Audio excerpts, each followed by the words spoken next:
Like, I'm starting to understand the burden of womanhood a lot better. Like, when I first started these vlogs, right, I used to ask questions like, what's wrong with submission? I used to ask questions like, why don't women respect men? Why are women like bitter? You know, and I was not asking those questions from like a judgmental place. And as I do research and I interact more with people, I'm starting to realize that men are kind of in a weird place. And this is what I mean. In modern society, everything is so easy. Everything is like a tap and a click away, right? There used to be a time where people had to work or people had to, you know, kill what they eat. Like a really common saying that I grew up hearing was a man that don't work, don't eat. So now we live in a time period where you don't have to work and you still eat. And you eat a lot. Like, you know, um, everything that people want, they can just order it. Like we give orders these days. Like, and I completely missed the memo because I've been a hard worker my whole life. Like I've always been like, I don't mean to say like an ambitious person, but I've always been an outgoing person to where I've never sat and waited for anybody to hand me anything. Um and it's not to say everybody else was that kind of person, but it was really common to see people that felt like just because they had some kind of disadvantage in life or because they had some kind of circumstance or excuse that it's like it made it acceptable for them to not get what they wanted in life. And that was always fine by me because, again, being a competitive person, my mentality was if you're not going to go out and get it, then that's just more for me because I'm never going to let up because somebody else has some sob story. Um, if you ask me, everybody's got a sob story. I even have one. Um, but I ain't dying, so I ain't crying. So that's my mentality. I know that's a little harsh, but hey, world's a competitive place, right? But at any rate, um, I also acknowledge this like burden of womanhood, right? So growing up with guys, I understood that, guys they can be pretty vicious, right? And I think the most vicious guys you can ever deal with are dudes like, I'm a name drop. Don't mean to be disrespectful, but somebody like Dr. Umar Johnson, right? Um, I don't mean to call him like a beta male or anything, but when I was growing up, dudes like that, it was like, oh, that's cute. And that's another thing. In this internet age, guys who talk a lot, promise a lot, and don't deliver much, if anything at all. Um, there used to be a time where people like that, they couldn't make it very far. But now we're in this age where if somebody can sell you an idea and they keep selling you that idea over and over again, they just keep repackaging it and rebranding it. Um, they're in business. They can still eat. Social media has made it to where, everybody can eat if they want to. Not just social media, but technology, as a whole. Um, but anyway, don't mean to bird crap on him real quick, but I'm making a point. So going back to this whole burden of womanhood, right? And I'm gonna kind of lean on Dr. Umar for a minute because women, we have to think more.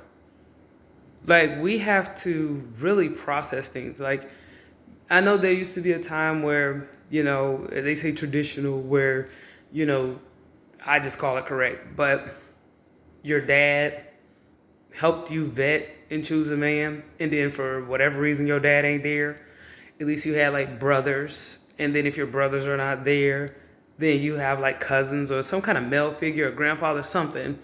Well, I'm noticing that women are in a situation, particularly black women, where they got to vet for themselves. Um, and with that, it's two ways to look at it. On one end, we got to figure it out when we're dealing with men, and it's a very emotional thing dealing with men.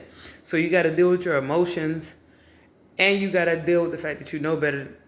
You know better than a lot of what you're doing out of emotion. And then on the other side of that is social pressures.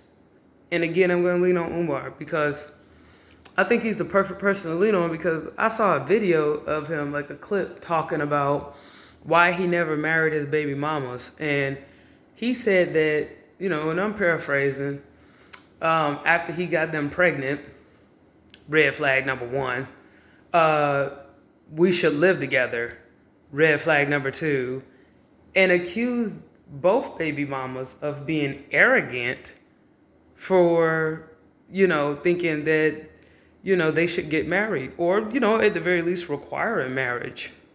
Now, I was raised by older people. We had these things called shotgun weddings, to where if you get a man's daughter pregnant, you either marry her or you die. I mean, I did not die. You died of here. I don't know. YouTube. You marry her or you outrun the bullets. I don't know. Sweet way to put it. Hopefully, I don't get in trouble with YouTube. But anyway, I think that's extreme.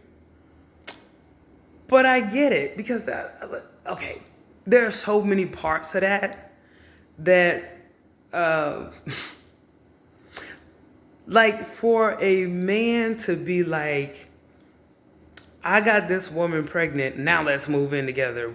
Can I move in with you? It's like, that is strange. Especially, this is a guy supposed to be like a leader, and he's supposed to be talking about community, and he's supposed to be talking about building a school, and, black queens forever and snow bunnies never. I just feel like black queens are getting the short end of the stick here. Which brings me back to my original point of the burden of being a woman. It's like, women, we know the rules, right? We know you supposed to be married. No sex till marriage. We know that, right? Okay. And then, if you do have sex before marriage, okay, everybody does it, whatever. Okay, cool.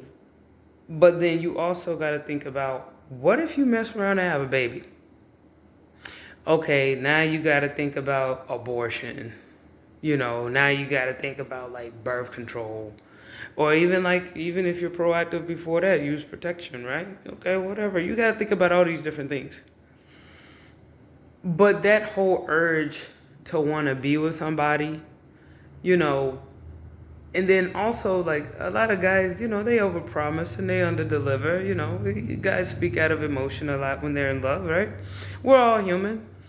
But there's this burden on women to where we don't just have to think about the relationship. We also have to think about the potential future that could result from something that is not the intention of the man. Yeah, that was super wordy, but I'm seeing it. I understand how women can be mean. I understand how women can be bitter. I understand how women can be highly critical of men, particularly as a black woman, dealing with black men. If we have examples like Dr. Umar that's leading the community, I mean, even now he's trashing his daughters on social media. Even if you did make the mistake of, having two baby mamas, the least you can do is be humble about it. Because this whole, I'm going to open a school for black boys. What example are you setting? Like, this idea that black men should step up for single moms, You created two single moms. And then you had the audacity to say, oh, after I get them pregnant, let me move in with you. Huh? Like, could you imagine that guy teaching your son? Like, I could not imagine if that dude was teaching my son how to be a man, especially in the face of my son's father, who provides for not just him, me, his sister, and anybody else that's under his umbrella. He takes care of everybody. And then you got this guy, this close to calling him a clown. I get the girl pregnant, and now I want to move in with her. That's weird to me. But that's what kind of stuff that women have to think about.